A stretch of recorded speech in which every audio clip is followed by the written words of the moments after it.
Buddham Sharanam Gacchami.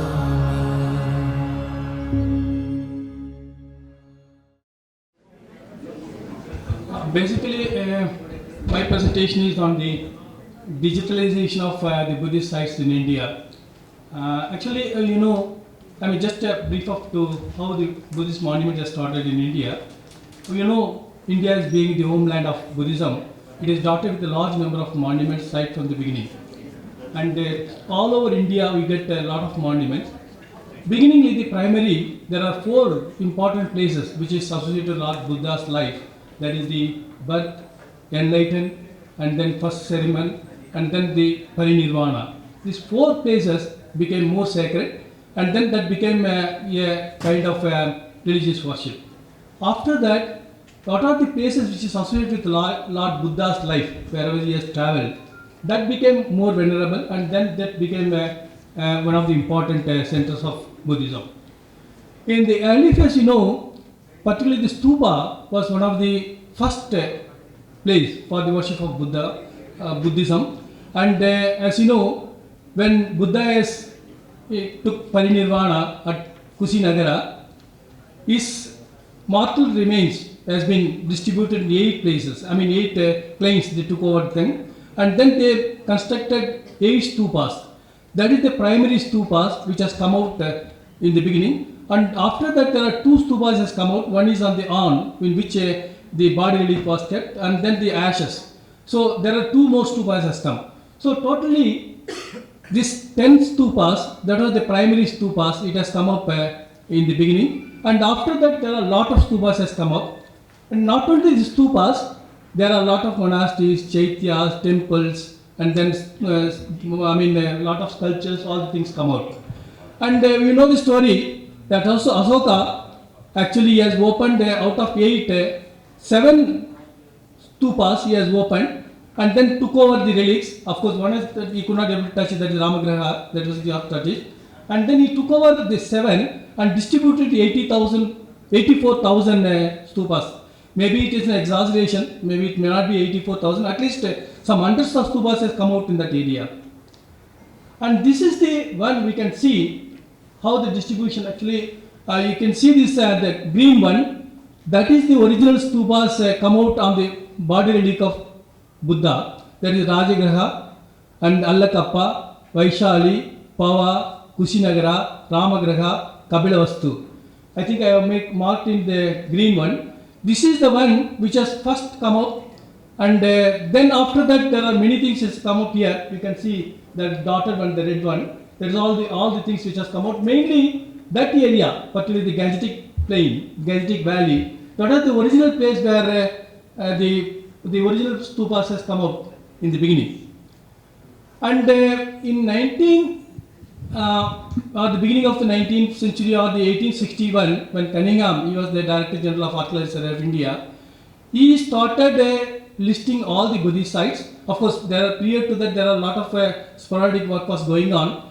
But the systematic works were carried out by Cunningham in 1861 onwards on the basis of the Yang Song and Fazian's report. And then we started documenting each and every monuments in India, the Buddhist monuments, and it runs into many thousands.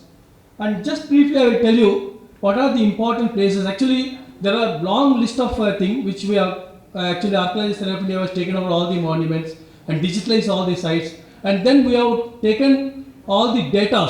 It has been put it in the GIS. This is a geographical information system. We put it all the things, and this is the one which basically the Himalaya region where you can see the Buddhist monasteries. And coming to the Western India, Vaishali, Nalanda, Rajgir, Bodh Gaya, and then these are all the places that is all come out in that area. And then coming to the Kesaria, and then Vikramshila. These are the important, more than 150 sites in the Bihar and the western part of UP we have listed. All are documented and digitalized.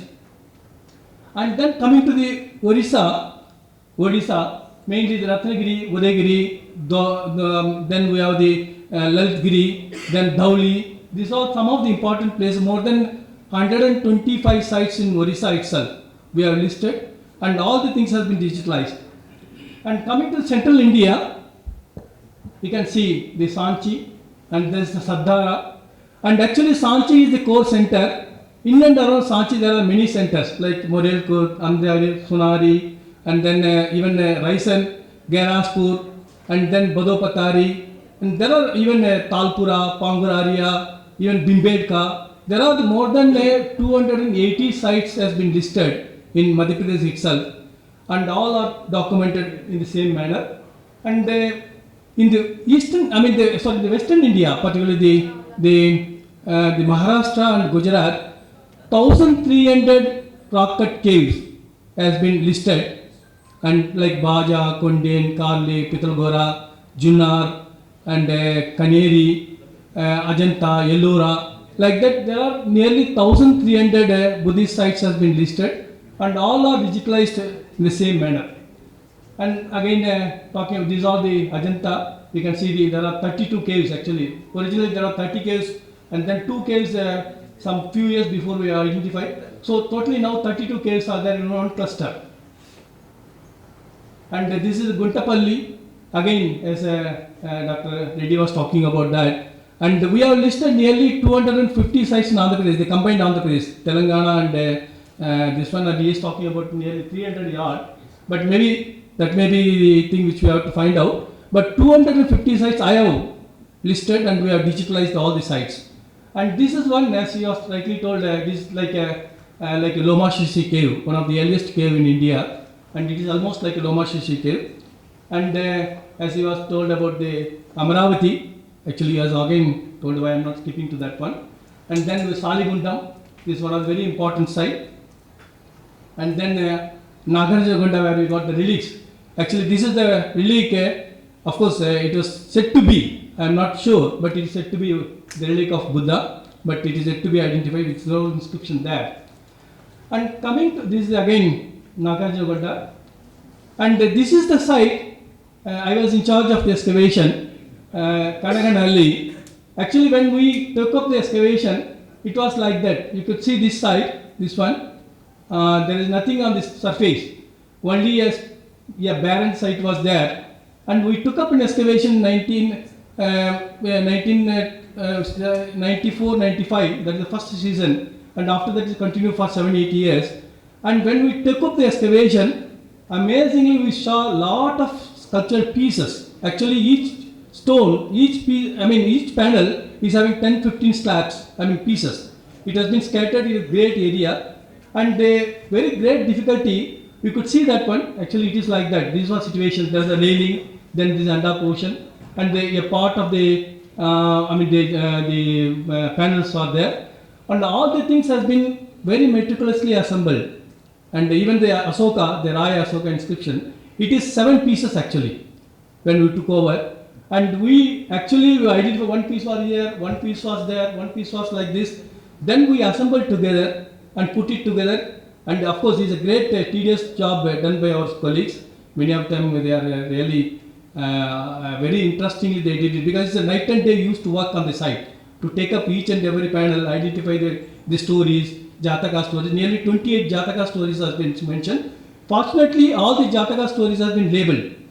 And then nearly 8 the royal portraits, even Simukha, and then Raya Asoka, and there are many, even Pulumavi, Satakarni. So like that, nearly 8 royal portraits are also found here. And apart from that, the whole story of Buddha's life has been symbolically represented. That is again very important, because the first phase, Buddha was never shown in the human form. Even the Sanchi, the Toranas, you never see Buddha in human form. It's only the symbolic form.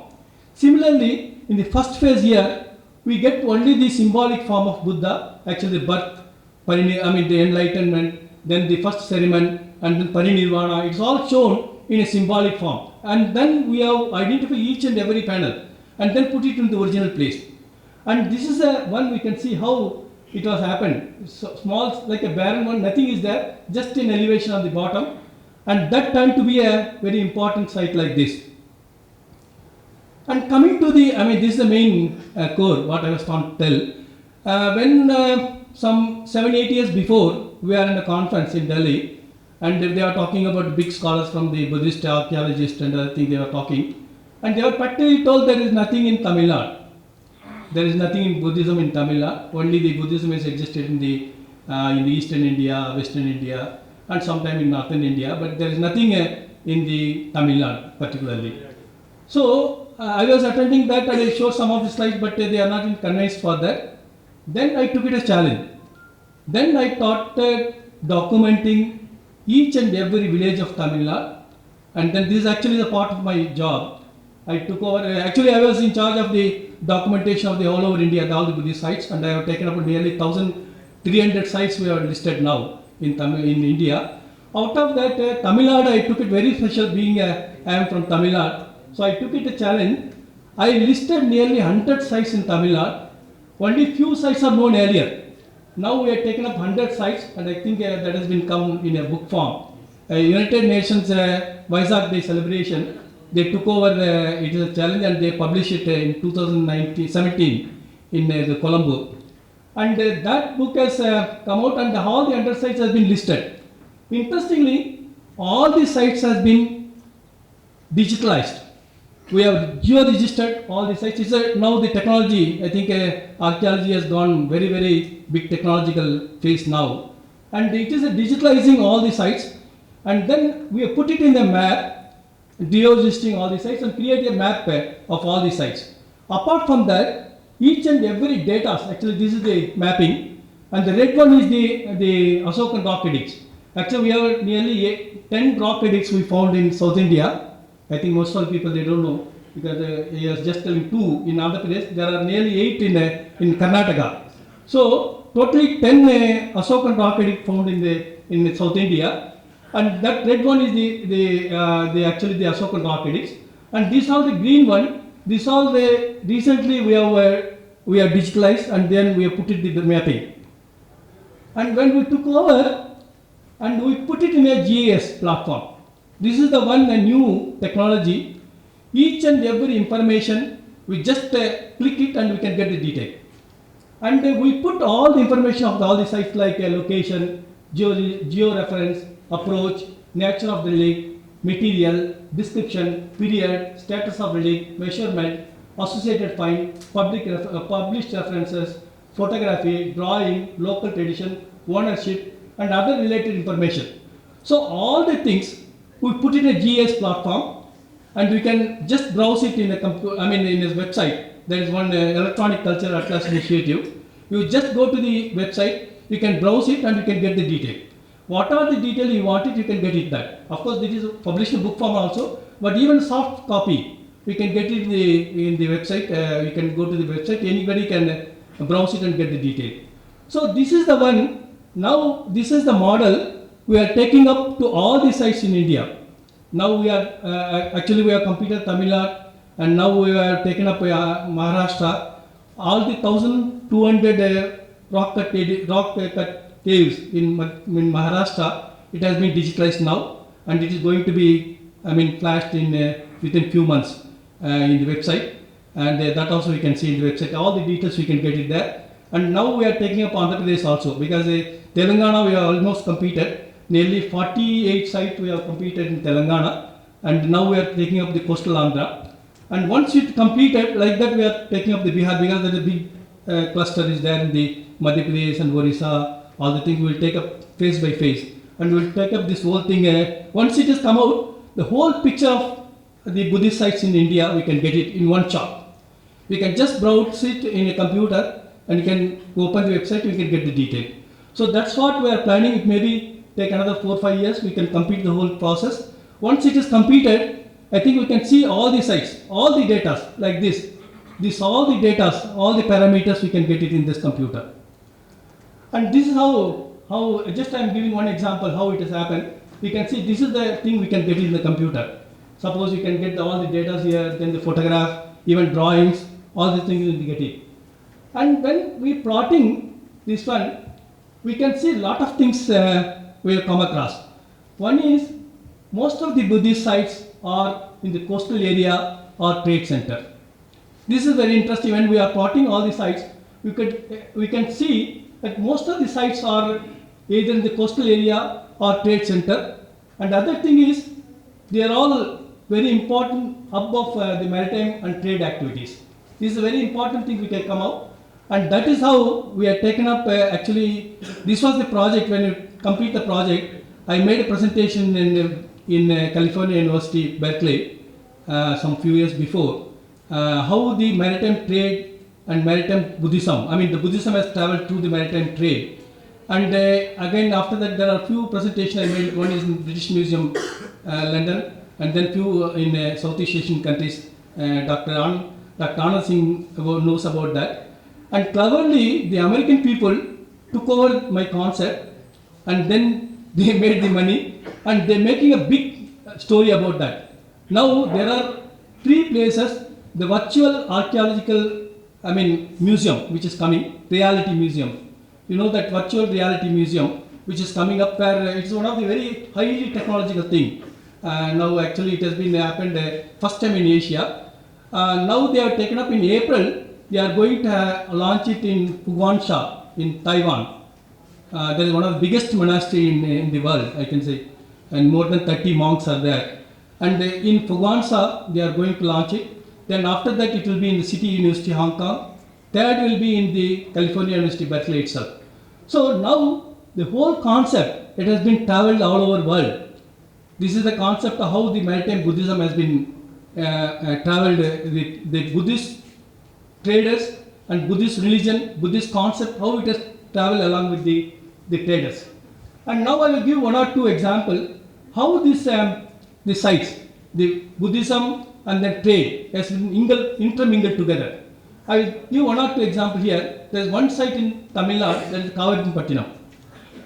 This is actually in the 2nd century, 3rd century BC itself. It was known is one of the very important trade center.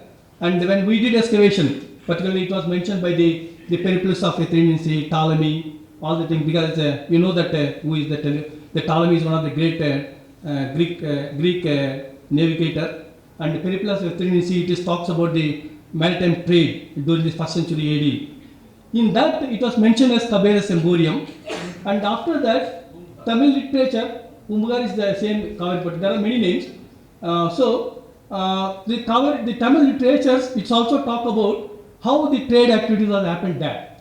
And interestingly, when we did excavation, we got the wharf where the ship used to anchor, and that's again dated 3rd century BC.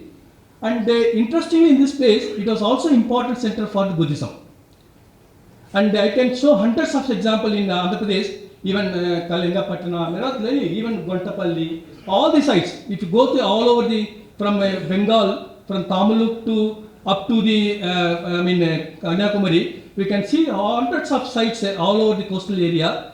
They are the trade center as well as Buddhist centers.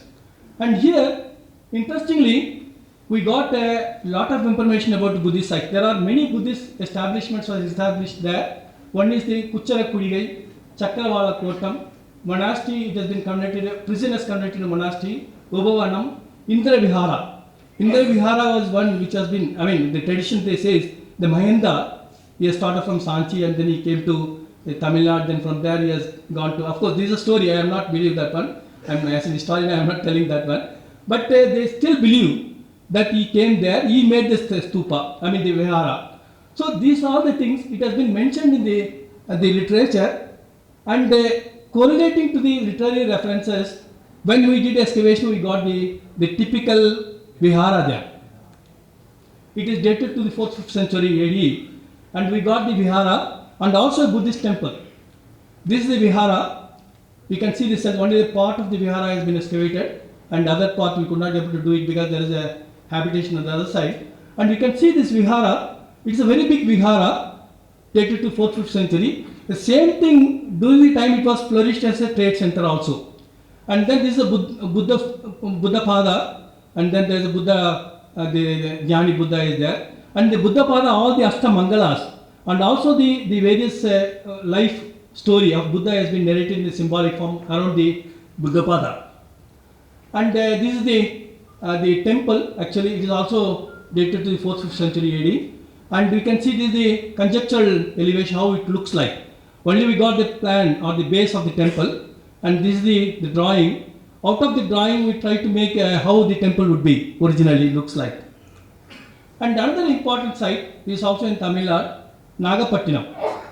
It is also mentioned as an important trade center by Ptolemy and also Marco Polo, and then Marco Polo is mentioned as Malfatan, and then Rasuddin is also mentioned. Then Damacheri, that is the Kalyani inscription of Damacheri of Pegu, that is in Myanmar. That also mentioned is the important trade center. And in addition to that, we got hundreds of bronzes, nearly 800 bronzes we got, Buddhist bronzes, we got it in Nagapattinam in the excavations. And also, it is very important Buddhist center also. Actually, you can see these are some of the bronzes, and these are some of the bronzes in Nagapattinam. And Nagapattinam was very important center for the Southeast Asian and Chinese Sri Lankans. Actually, there is a lot of inscriptions. I think I have given hundreds of references, but I am not going to detail of that one. Some of the Chinese references, Tang Dynasty references talks, the monks from the China, they frequently come to the Nagapattinam, and then they landed there. From there, they go by land to the Bodh Gaya, Nalanda, Rajgir, other places. Same thing in the Sri Lankan records of 4th, 5th century AD. The people from Mahatitta, that is Mandai today, from Mandai they used to come to Nagapattinam by ship. From there they travel by road, by land to other places. So it is referred, all the things is referred in the Chinese and Sri Lankan references. And interestingly, that was the place where the Kadaram, the Kadaram kingdom, in the Srivijaya kingdom, it is the whole of Malaysia archipelago was ruled by the Srivijaya kingdom. And the king of the Srivijaya, Mara Vijayatungavarman, he has requested the Chola king, the contemporary king, to construct a monastery there, and on the request was accepted by the king. And then there are two monasteries has been come out. One is the Mara Vijayatunga, that is the Palli. Palli means the Buddhist establishment, Buddhist vihara, and that was mentioned in the inscription. Actually, it was the Leiden copper plate. There are two copper plates which is now kept in the Leiden, and the two copper plates mention how the whole Nagapattinam has been turned to be a very important Buddhist site and also trade site. And apart from that, Marco Polo's Venice, he came in the 13th century. He saw there is a Chinese inscription on the building, and he's talking about a pagoda. It was called a pagoda, means a temple. It was there in the 13th century, and then there was a Chinese inscription dated to the 12th century. Was mentioned about that. So maybe because he has came in the 13th century, maybe it must be earlier to that. So Marco Polo is mentioned about that, and then Kalyani inscription of Damacheri. It is also talk about the monks from the Sri Lanka, Teras, Sri Lanka, Southeast Asian country, particularly Vietnam, and then Java, Sumatra, Bali, Borneo, all the places, and even mainly from China, they came there, and then they visited this Buddhist edifice there, and then from there they travelled other places. So till 1867, that building was existed. Actually, it was mentioned by the British record. It was mentioned as the China Pagoda. They specifically mentioned by Eliot. He has one who has documented that one. He has mentioned in 1867, it was mentioned as China Pagoda. Until that, it was existed in that place. And this was the building, actually, when it was pulled down by the Jesuit fathers in the 18th century. This was the building which was existed there.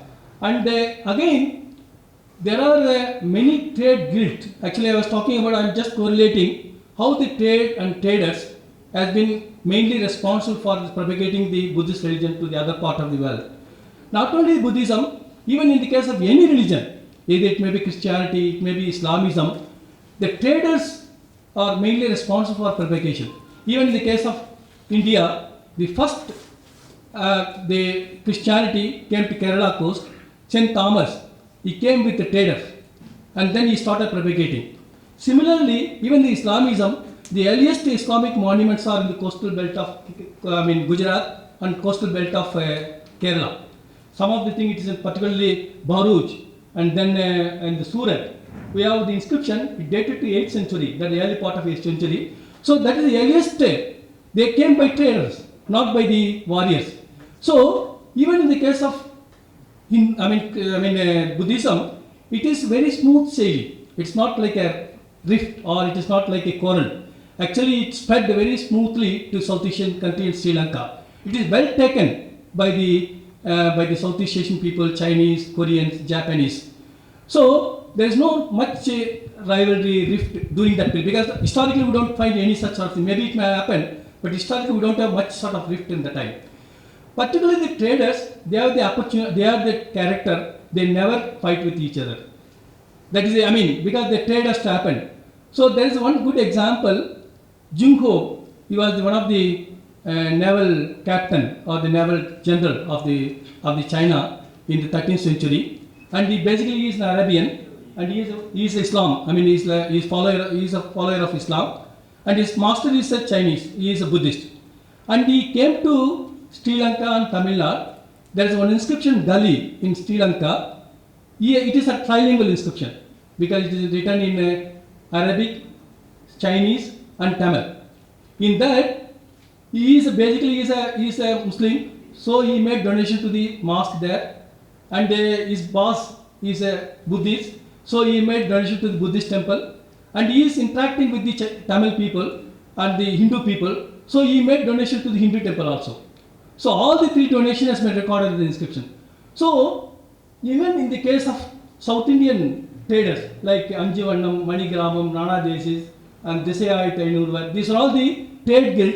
It has been very popular in South India, and they travel a lot to Southeast Asian countries.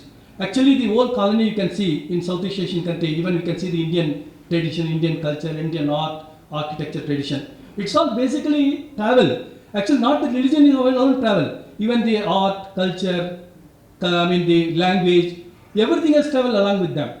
So these people were not only responsible for trading alone, but even they carry the messages and carry the culture, carry our languages, carry our traditions to India, from India to other part of the world, particularly South Asian country, China, and then Japan, Korea. And for that, I am not just telling this just like a story, because we have hundreds of inscriptions in Southeast Asian countries, and nearly 22 Tamil inscriptions found in South Asian countries. It talks about how the traders, particularly the trade guild, they are responsible for propagating the religion to that places. And now we know, I am coming to the main core of the thing. We know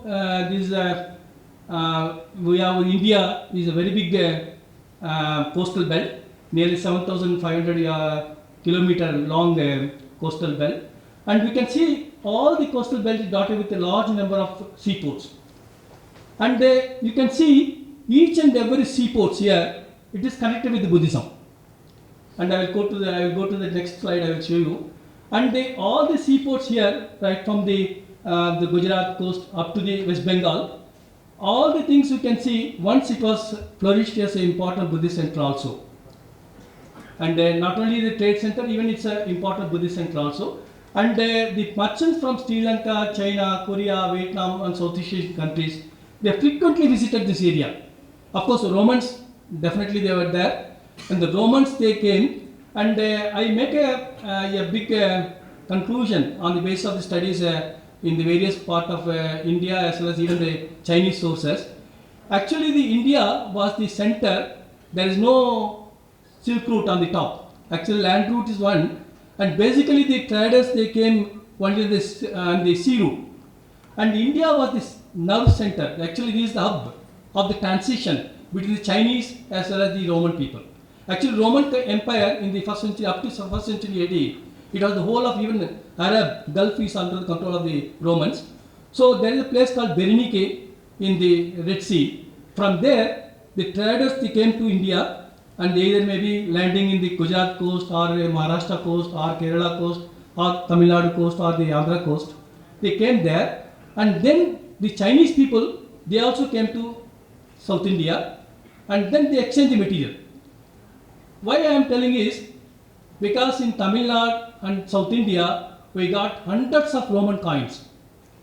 And then the amphora, the amphora, it has been used by the Roman people for carrying the wine, olive oil, and garum. These are kind of a chaos they used to carry, because on the basis of the incrustation we could identify that one.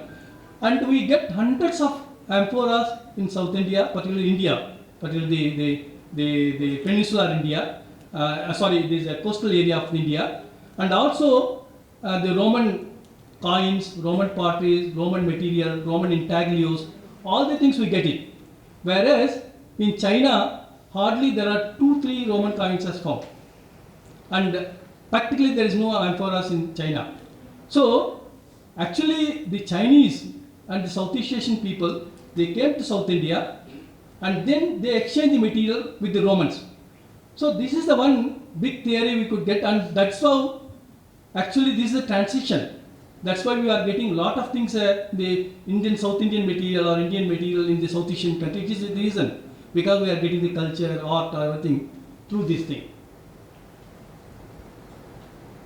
And the spread of Buddhism in Sri Lanka, China, Korea, all the South Asian country. Basically, this is the route they follow. They come to Tamlipti, that is Tamluk in West Bengal. That was the nearest point. From there, they travel to all the places like Nalanda, Rajgir, Savasti, Bodh Gaya, Sarnath, Champa, Kausambi, Kushinagara, all the places they travel from there. So this is the thing they follow, because we have the record, the Chinese record, even the Sri Lankan record. It talks how the traders, they came along with the traders, even the Buddhist monks, Buddhist followers, Buddhist pilgrims, they used to follow this route. First they start from there, then landed at Tamlipti, that is the Tamluk, now in West Bengal. From there they go to all the important places. It is mentioned in the Mahavamsa. Actually there are many literatures talks about that. Mahavamsa again, it was again, I think since yesterday we are talking about that. I think